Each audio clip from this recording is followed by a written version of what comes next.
everybody, and welcome to the Katie Weaver Show. This is Katie, I'm your host. I'm so happy to be here, and happy St. Patrick's Day. Yay! All day I thought, I'm wearing green. I have green on my tattoo right here.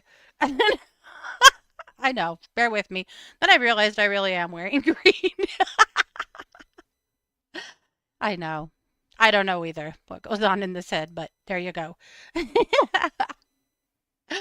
Oh gosh, I want to let you guys know that I am over in the chat room, but to be honest, I'm not streaming on One Two Radio. I'm not sure why. Guess I'm gonna have to figure it out and get it fixed. But I am, of course, live streaming. I'm gonna put a link over in the chat room as well, so it's easy to find.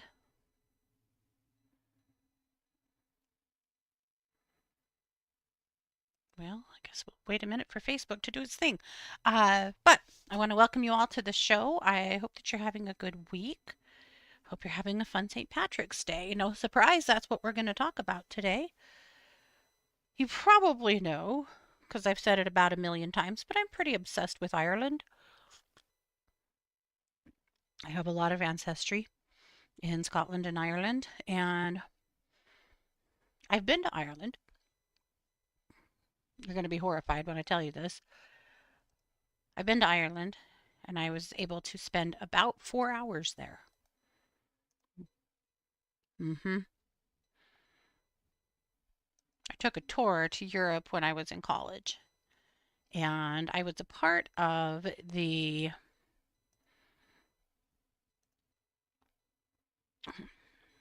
I don't know what they called it. Well, I was a part of the home economics department at my college back when it was home economics, a million years ago. And the trip itself was actually it was actually put together through the design school, like interior design and fashion design, but that was all a part of the home economics department. So all of us home economics education students were welcome to attend. So, with all of that being said, I went on this tour with 50 other young ladies that were attending Rick's College, where I was attending school. And so we were in England, France, and uh, most of our time we were in England. We spent a little time in France, and then we were in other countries for a minute, but we were in Ireland for one afternoon. One afternoon, 4 hours. My biggest regret. I would really, really like to go back and have an actual experience there. Also, traveling with that school was, well, it was really limiting. For example, whilst in Pompeii, Pompeii is full of artifacts. I mean, it's a place, obviously, that's been partly unearthed from the eruption of Mount Vesuvius, but so there's parts that are, uncovered that you can walk through, and it's really interesting and sobering. And the day we were there, it was about 40,000 degrees outside. So it was a very hot, kind of hard experience. But in Pompeii, there are some effigies and statuaries and things that represent sex and potentially gay sex. And, they sold it to us as that, like, this is like a Sodom and Gomorrah kind of town, and this earthquake was probably God trying to clean things up. Yeah, that kind of mindset, right? Which, fuck that. But, that's basically what we were taught. So, at any rate, there were things. So, on that trip, there were 50 girls and female advisors, and there were 3 men. Because in that religion, in groups like that, you have to travel with some men because you have to have some people with you that have what's called the power of the priesthood. Because you need men to tell you how to be. And so the men went into uh, Pompeii, went into a lot of the various domiciles and like displays and stuff like that first to make sure they were appropriate for sweet young ladies like us, and some of them weren't. So we weren't allowed to see all of Pompeii because it wasn't appropriate for us. And that's how a lot of the places we went were. So while I loved my experience of visiting Europe, it also was quite limiting. I was pretty shocked when they marched us right up to the David, you know, with this whole wiener and everything. That wasn't objectionable. I don't know. I mean, I was a Rick college student. I was so damn embarrassed looking at the David, I could have crawled into the floor and died. But but at any rate, my drinking herbal tea or green beer. I am drinking mint tea. My tummy likes it. Anyway, so that's a really long story to just say, yes, I've been to Ireland. I've been there for about 4 hours, and that sucks and it's pathetic, and I have to go back. Suzanne said 11 days in Ireland and it still wasn't enough. I feel like it calling me back this week in particular. Having coffee and soda bread right now. Wonderful idea. We had corned beef and cabbage for dinner last night, though I know that the Irish folks that I follow on social media say that they don't know that meal. Right. So Lillian's saying perhaps what we need is a group tour. Sounds like Tara's in. Kev, I'm sure you're coming. Yeah, we're all in. We're going. That's how it is. Yep. That's what my kids say too. We're all under the challenge this year to get our passports. You know, just in case we did want to travel. Or I don't know, in case we needed to flee at this rate. I don't know, but maybe it would be wise to get a passport now. Probably going to do it.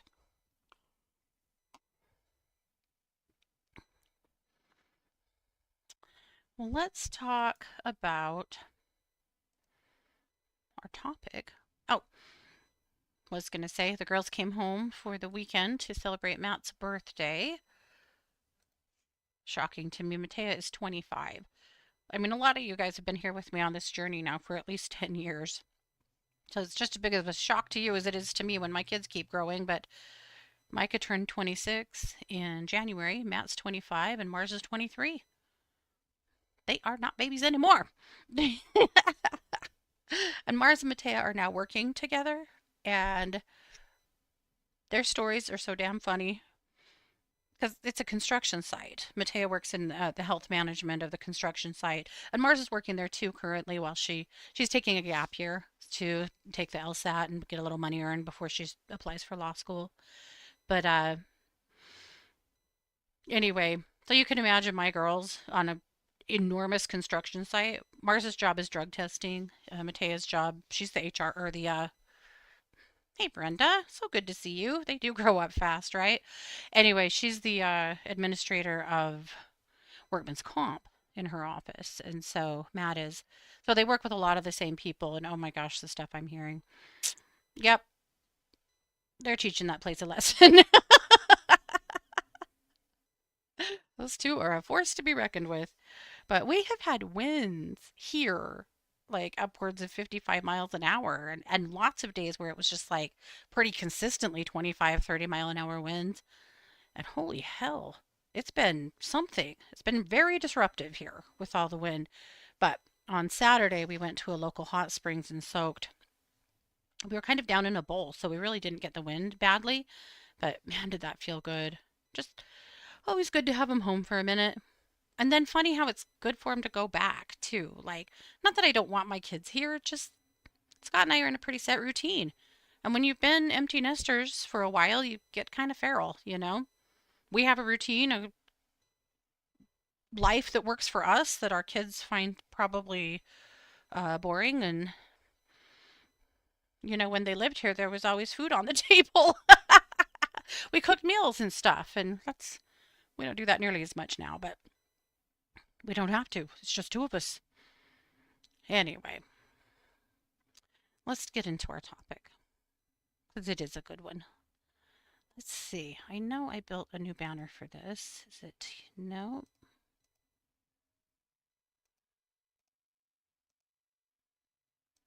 Still no. No, it's this. Okay, let me see if I can edit this. Technology will not beat us.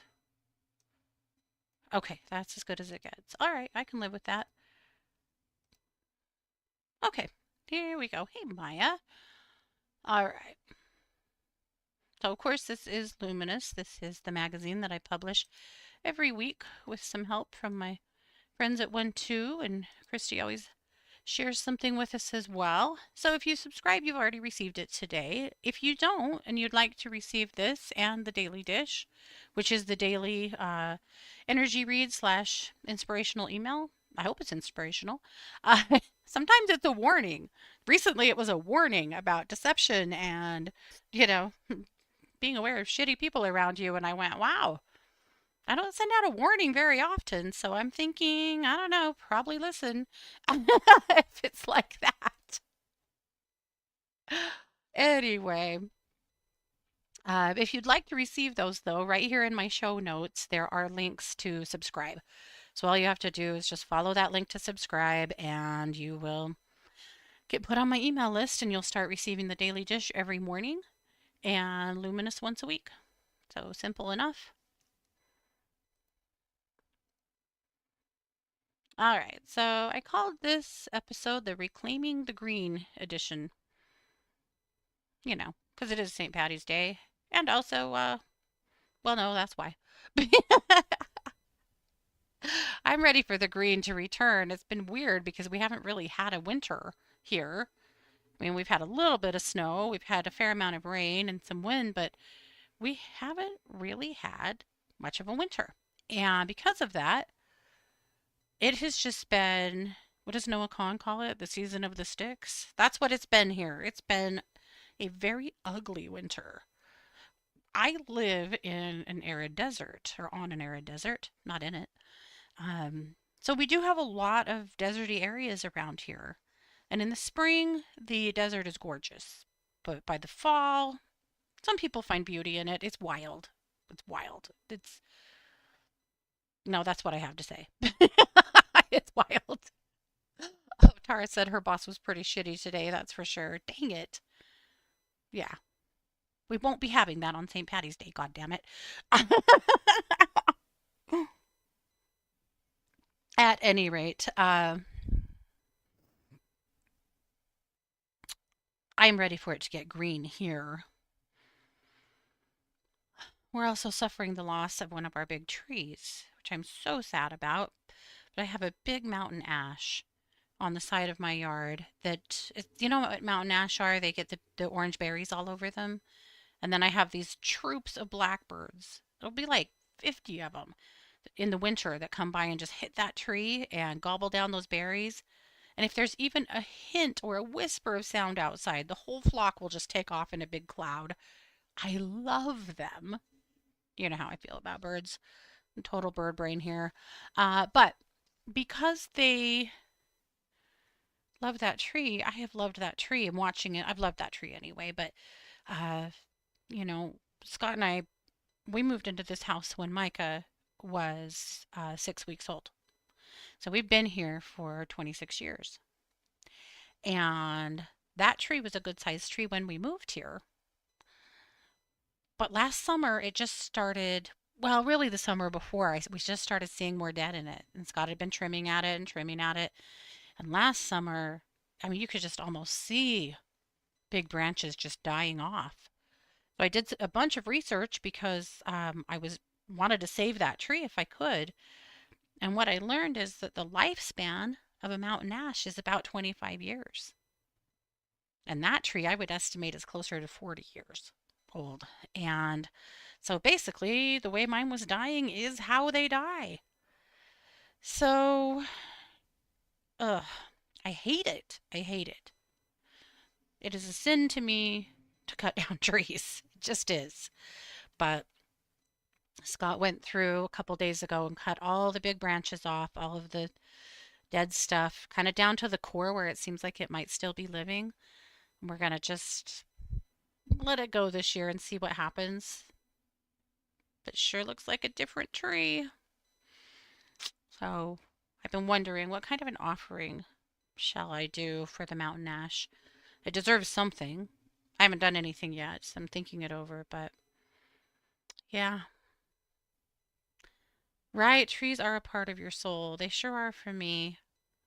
My mom was like that. She would let trees grow that were damaging her house, and I do too. I People would be horrified to see we have trees that muff up our roof and probably wreaking havoc on our foundation, and I just don't care. Maybe I should, but I love them. Speaking of trees, though, during that big wind last week, we had a big branch come down and land on top of the motorhome. Luckily, it doesn't seem like it did any real damage, but it did like tear the membrane thing that keeps it from leaking. So we need to repair that shortly, but dang it, that sucks. Oh, Lillian said, I still think of the weeping willow in our backyard in the 1950s. Same, ma'am. Same. We had an amazing weeping willow when I was a kid. And we'd go to the library. When I was a kid, my mom was a teacher, so she was a huge proponent of reading. And in the summer, we'd go to the library every Monday. And of course, the library had like a reading program for kids, like a lot of them do. So we'd go to the library and we'd check out our little books, and then we'd go home and we'd get snacks together and blankets and pillows, and we'd go lay under the weeping willow and read. That was my mom's favorite thing to do in the summer. We'd all take those out. We'd all go take all of our blankies and stuff and go lay under the weeping willow for the afternoon and read. Amazing. There was also a swing in that tree that was in the tree when we bought the house. So I was very little. I was 4 when we bought that house. But there was this like rope that was hanging from it that apparently used to have a piece of wood like stuck through it, for kids to ride on, but it didn't anymore. So it was just a death trap. I don't know why my parents did not remove that before this disaster I'll tell you about. But my dad, my dad never had sons. They had one baby boy that died when he was 4 months old between me and my younger sister, Kara. And he was always kind of like trying to get us to do, like, this sounds ridiculous, but boy stuff with, he he wanted somebody to go fishing with him and go snowmobiling with him and stuff. And we tried to be troopers. We really did, but turned out none of us were real fishermen or hunters at all. But he bought us a motorcycle. This little motorcycle, it was like an 80cc. It wasn't like a really big one because we had this big empty lot behind our house.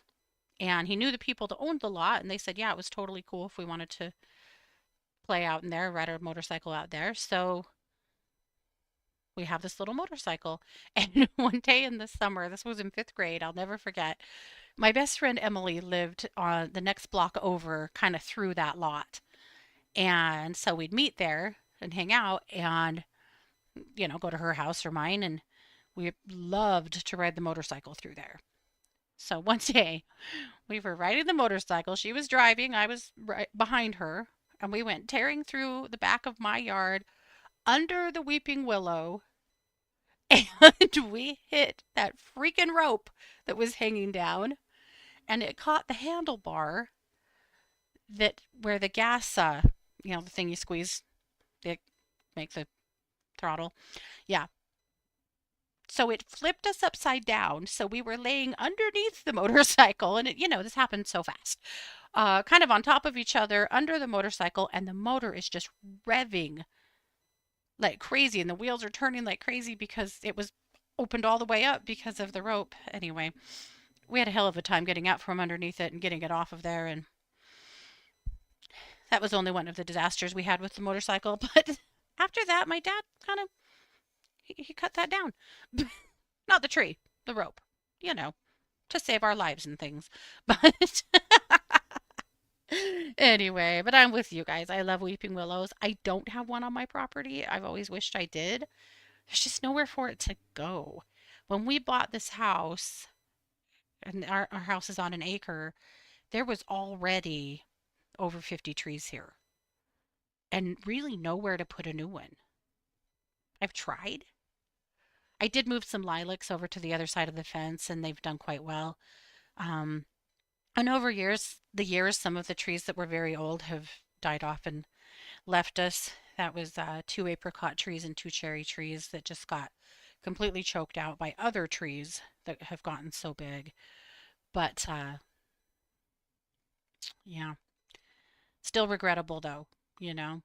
Even when trees are old and live their lifespan, it still hurts my heart. But anyway, let's get into our topic. I totally digress.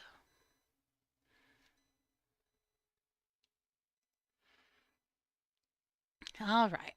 Well, St. Patrick's Day is the marking of very early spring in Ireland. We're in between the turns of the wheel, of course.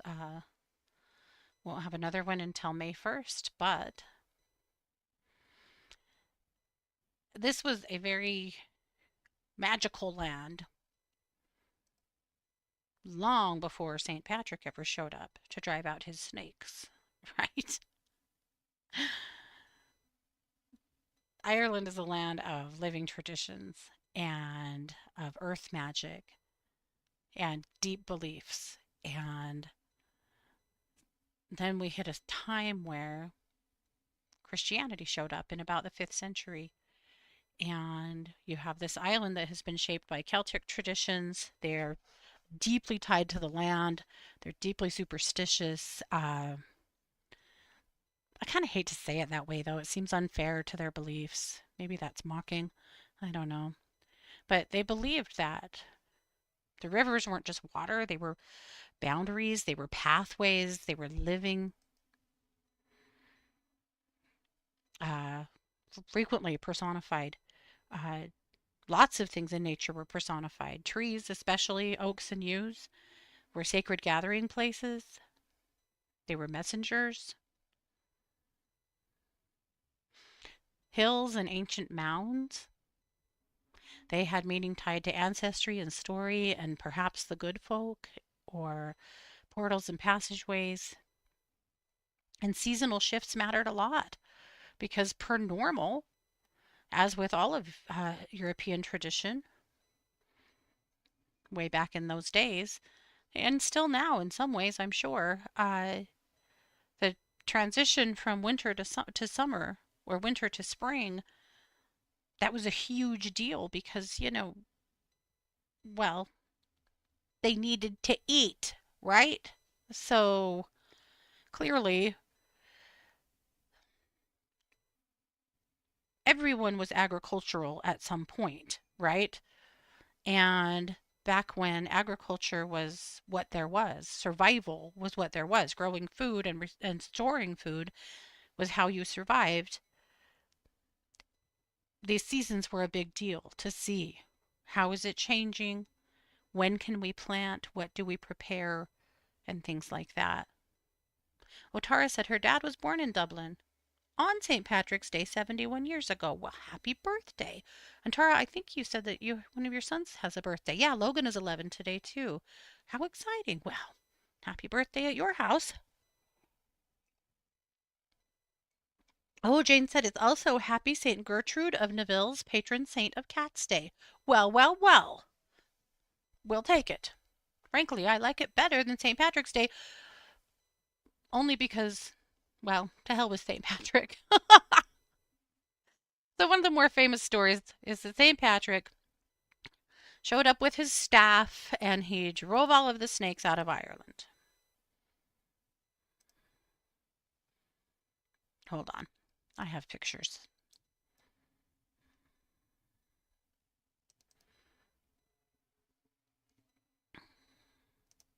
All right, that's this dude right here.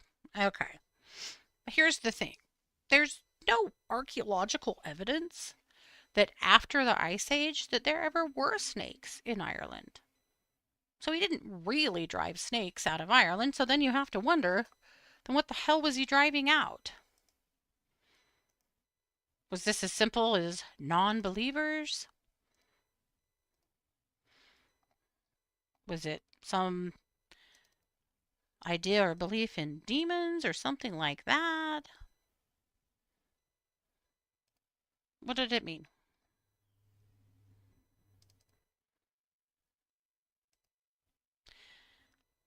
So, if snakes are symbolic, then we're probably talking about driving out sin. So, as Christianity spread and Christian missionaries started showing up, including Patrick, they started establishing churches and converting communities and starting to drive old traditions aside in some ways. They weren't, I think, as successful in Ireland as they were in other places. But yes, the pagans, they were driving out the pagans and the pagan belief. Yeah.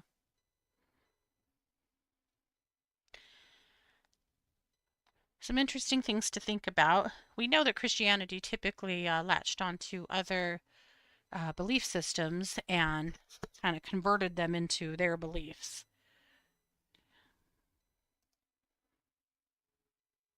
The shamrock. So, what does it have to do with anything? So, St. Patrick used the three leaves of the shamrock to explain the concept of the Holy Trinity. It's a simple image, right? They grow everywhere, easy to understand. But here's the thing, the three in one idea wasn't new to Ireland. Ireland had all kinds of triplicates.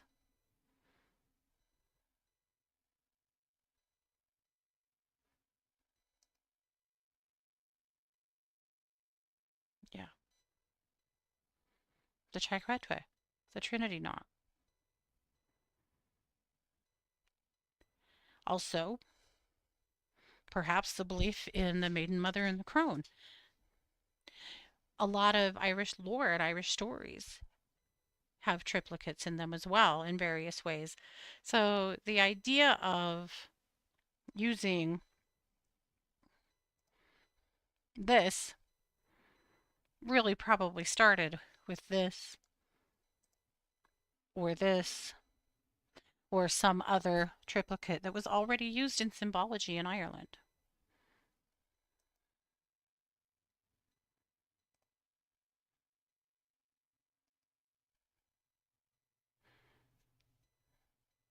And then we have the good folk, the fairies, leprechauns, the hidden world. These are stories that never left. I mean, come on. American marketing, we've used the leprechaun. Right. St. Patrick wasn't Irish. He was born in Britain, probably in the late 4th century. Right. Yeah.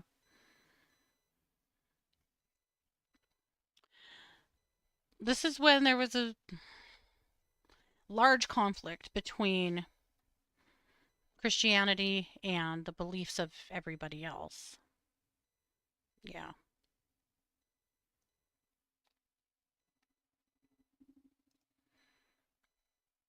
All right. So let's talk about the good folk. So, across Ireland for centuries, people have spoken of the good folk, fairies, spirits, sprites, other beings that were believed to share the land, just out of sight. You can understand where beliefs like this came from, even if you don't believe in them particularly. You can still believe where these ideas came from if you've ever been alone in a forest.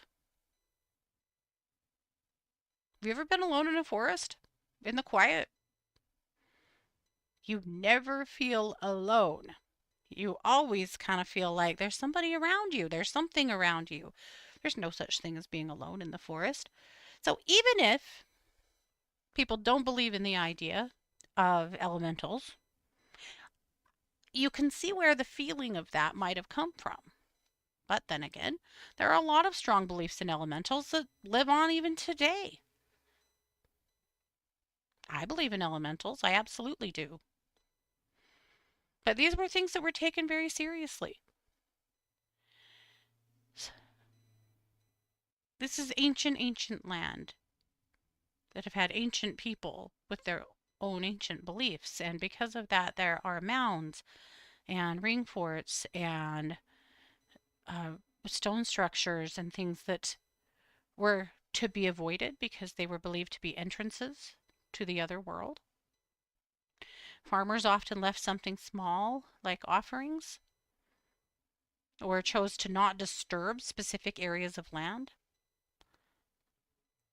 Even in modern times, roads have been rerouted rather than cut through places that are believed to be part of a fairy path. The idea of elementals is more broad and more accepted here than most other places.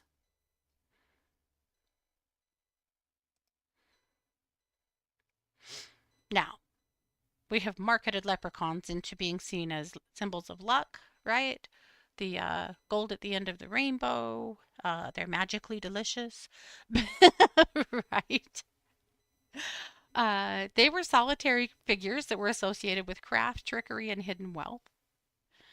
So the good folk weren't necessarily good nor bad. They were just them. And they weren't humans. And they didn't think like humans. They didn't behave like humans per se. But they were what they were.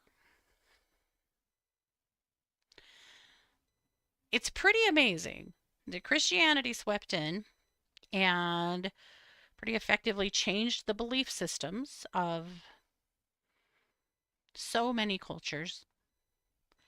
But somehow in Ireland, these beliefs have persisted. They're still here. They're still talked about. They're still respected.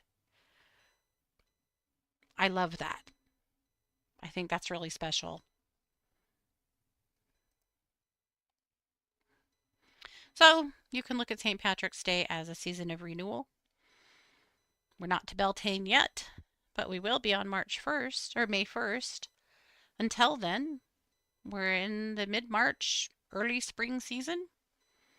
This is when the ground might become workable again, when animals start returning to open pasture. Some animals might actually be birthing at this time. Days stretch out longer. There's more light for labor and for life. This is the path that has been taken when it comes to survival on our planet.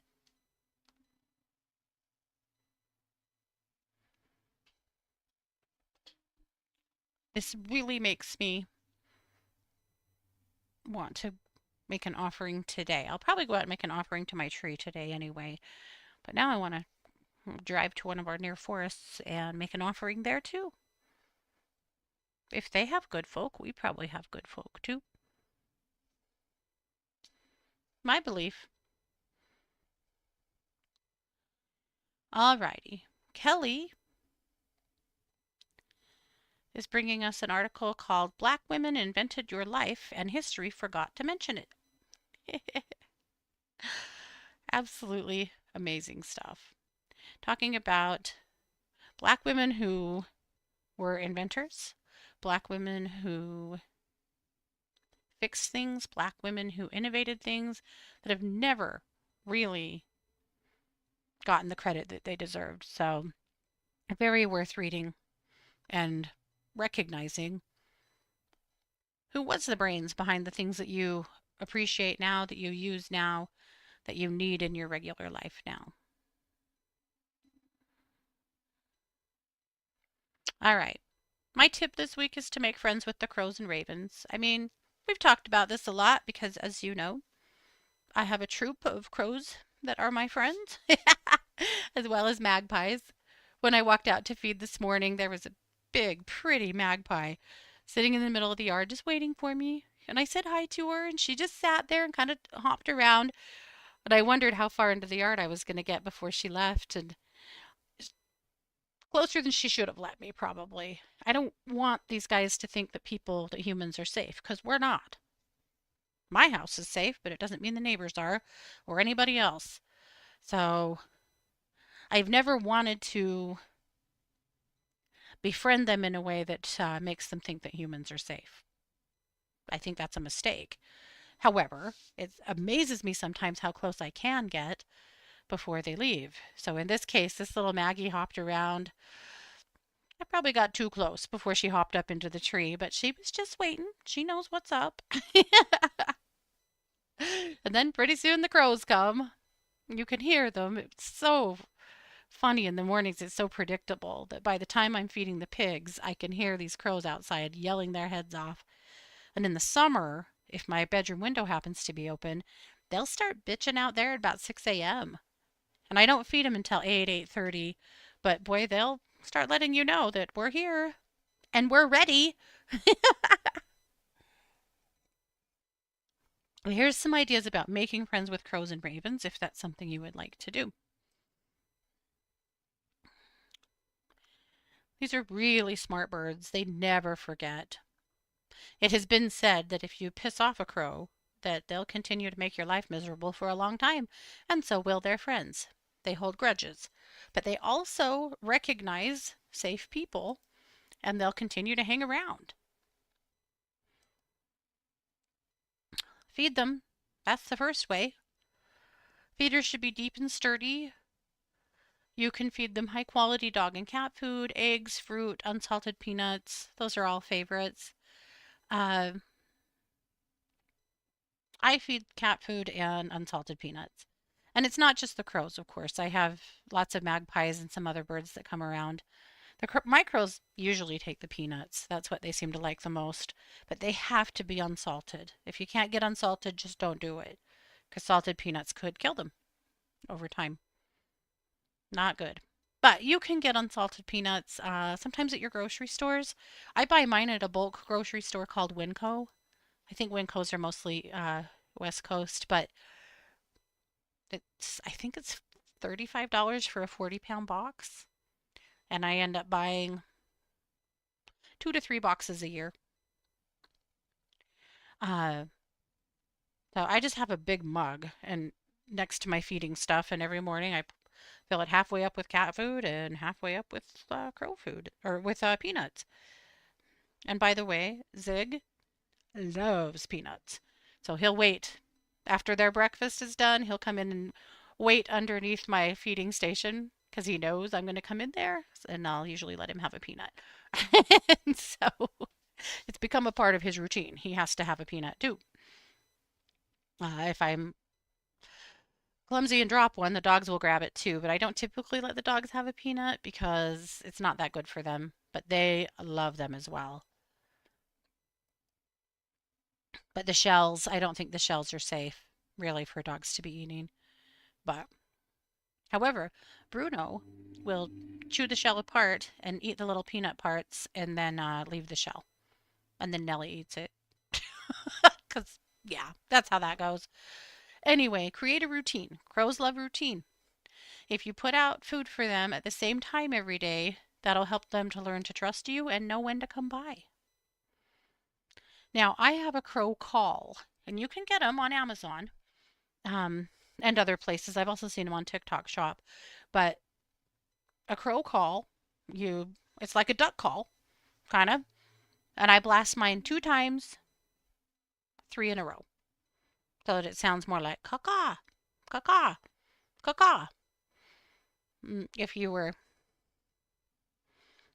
I don't know, going through a ringer or something.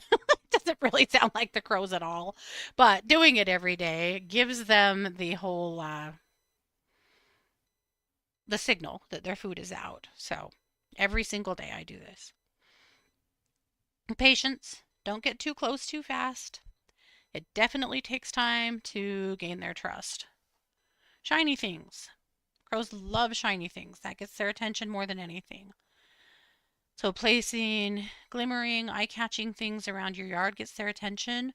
Right next to my feeder is a statuary thing it's a metal statue thing of a peacock that has a bunch of like jewels and gems in it. So it's all shiny and glittery.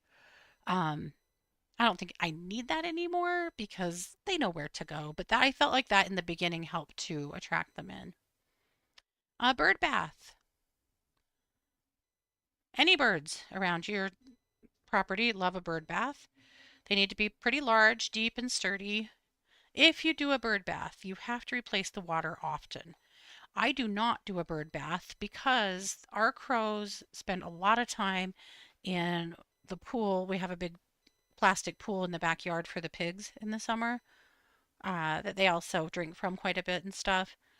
And the crows are out there all the time. So I don't provide a bird bath because I think I already am providing a bird bath.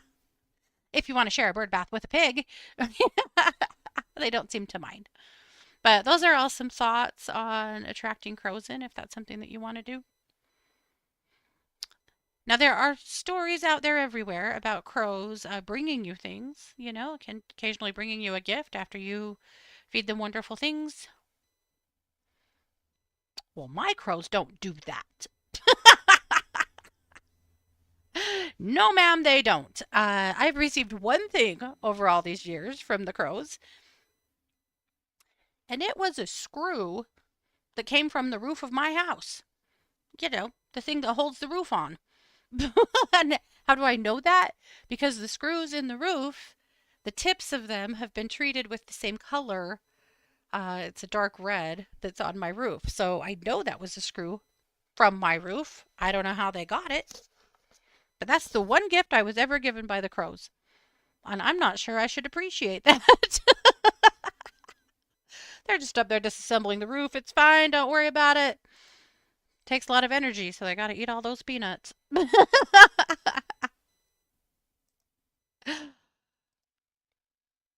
All right. Christy's energy oracle reading this week is joy, which I think is a good one because, man, we've all had a lot of stress recently. I've had so much stress the last while that I finally started thinking, like, my blood pressure got high. Like, my doctor was shocked. So was I. And I went, I mean, physically, yeah, we had to add a med, whatever, but I realized I'm shouldering too much stress. I never say no. I never unplug. I just keep taking on more and taking on more and just letting it happen like it's just what I'm supposed to do. And I finally went, what the hell am I doing? It is fully within my power to lower some of my stress. I quit being such a yes man. So I did. I took a few steps. I pared back in a couple of places. I set some better boundaries. And man, I have felt so much better. I think it's worth considering. If you feel like you're under too much stress, mind, body, spirit, do something about it. There's no prize for suffering in silence, right? There's no big reward you're going to gain for that. Being a martyr isn't cute. It's not helpful.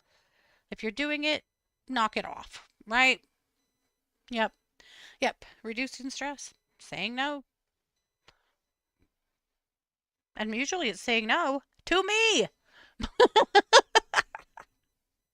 I have done this to me. I'm the only one that can fix it. And I have. I've made some changes that have been really helpful.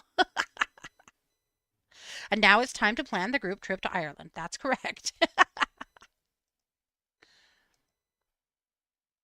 All right. Lots of crime over at True Crime Squad, per normal.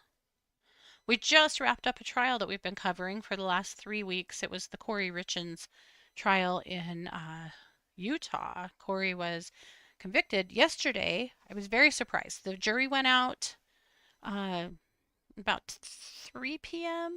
Yeah, about 3 p.m. and about 6 p.m. they were back with a verdict. I didn't expect it that fast because there was 5 different charges.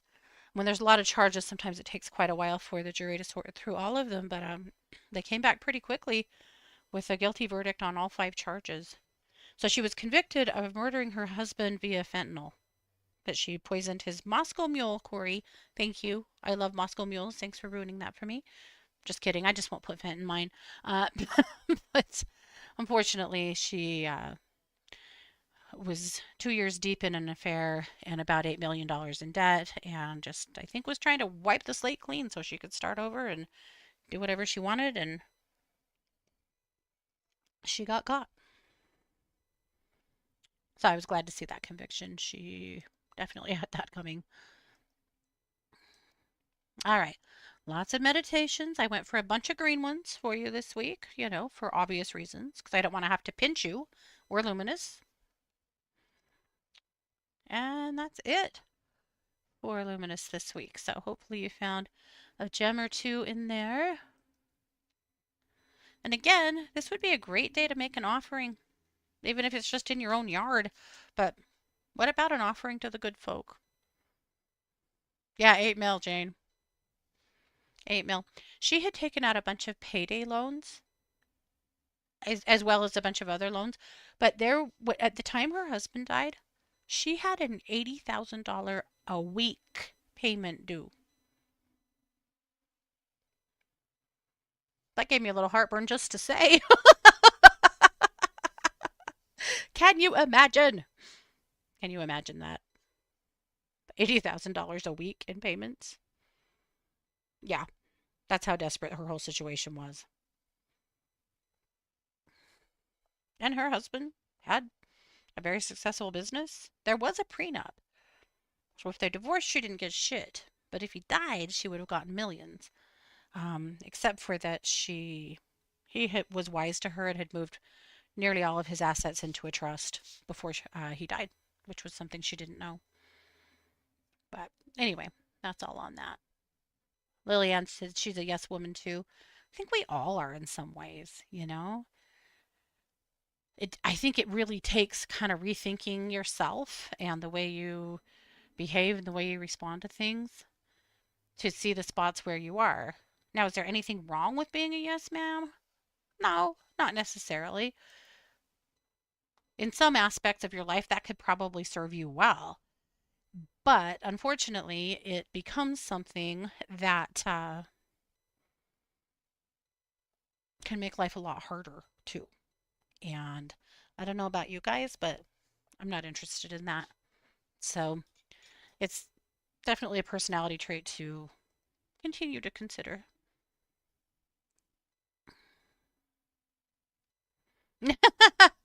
Mary said you sounded just like Catherine O'Hara when you said, "Can you imagine?" I think my work here is done. Lillian said, "If you have time, would you remove cords from whomever is attached to me?" Most definitely, my friend. I will do that for you. I'm going to tune into you.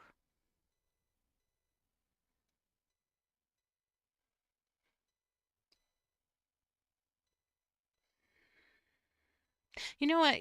So you have some like collective sludge I'm going to clear, but you also have, I'm going to call it street noise. You have a couple of attachments that I feel like are from people in your periphery, whether it's on social media or it's somebody that you actually came across in person that didn't like something that you said or did. Like, this is all the most sideline stuff. Like, it's never something that you like look someone in the eye and told them off. It's a lot more subtle than that, and people that are, I think, just really insecure perhaps or don't know themselves and choose to get hurt or offended by things that have nothing to do with them. So, street noise, that's what we're going to call it. So I'm going to pull a couple of cords out of your throat for that.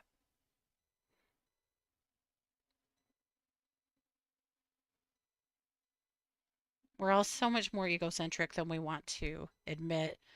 That's a trait that babies develop when they're around 18 months to 2 years, and then a stronger development of it by the time they're about 6. But we all have it.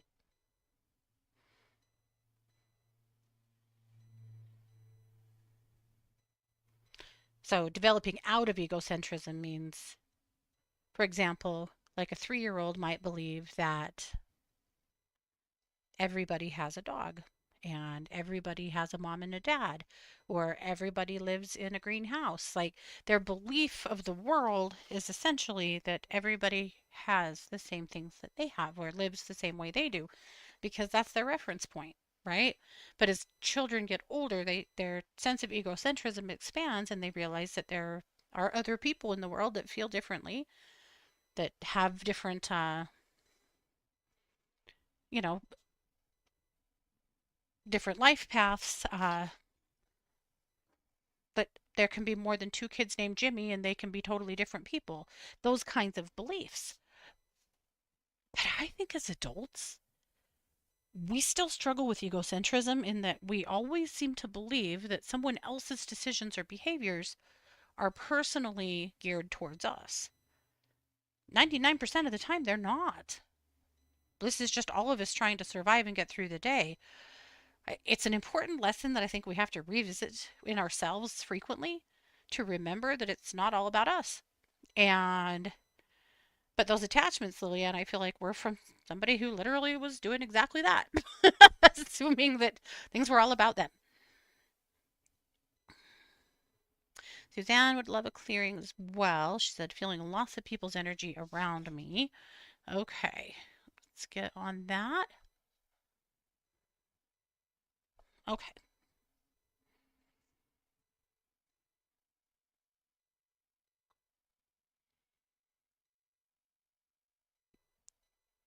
Yeah, it's mostly just collective for you too, Suzanne.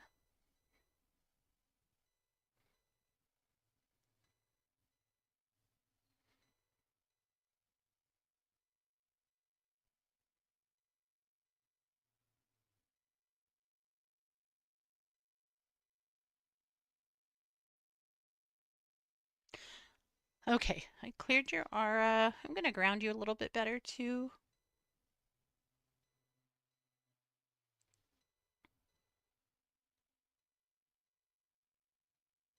Good. Then I'm going to put some good light, a lot of yellow around you today, just to help your own personal power and sense of self.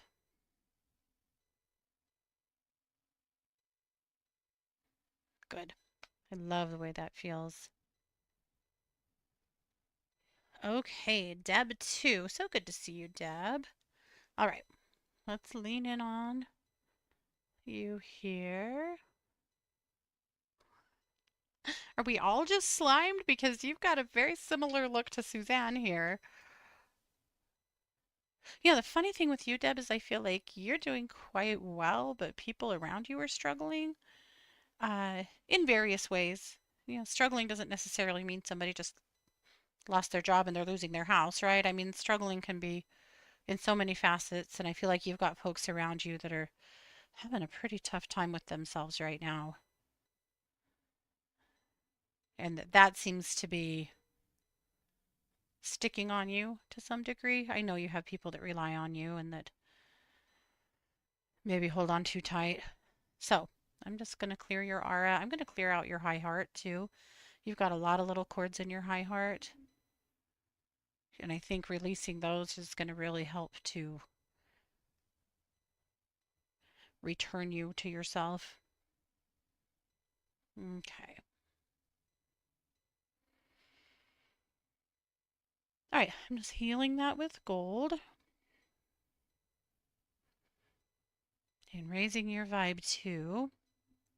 I'm also going to wrap you up in yellow. Good.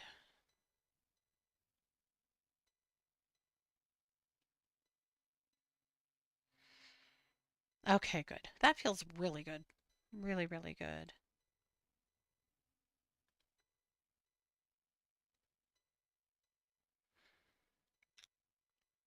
Okay, and then Mary, last one, needs a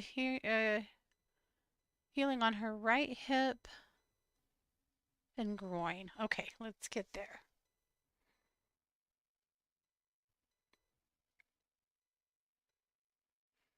Oh, Mary, you got a lot of inflammation in there, huh? All right, so let's actually do some ethereal work. So I'm going to call in the ethereal energy of sterling silver and aquamarine. I'm going to make a big chi ball out of that, and I'm going to press it right into that hip to help cool that inflammation.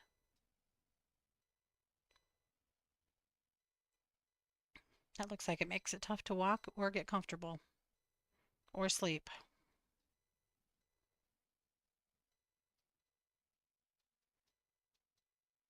Okay. And as always, I would certainly I I would tell you to get medical care because that's what you need, but I know you're already doing that, so here you are.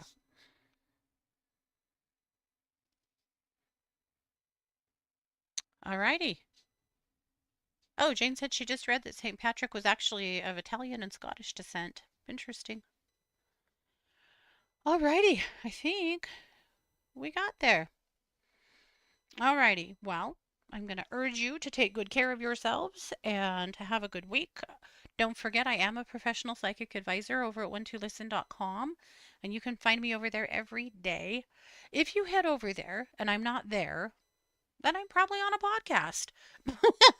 But just do a callback request or a scheduled call. I'll get an email or a text, well, both, that let me know that you're waiting, and I'll get back to you as soon as I can.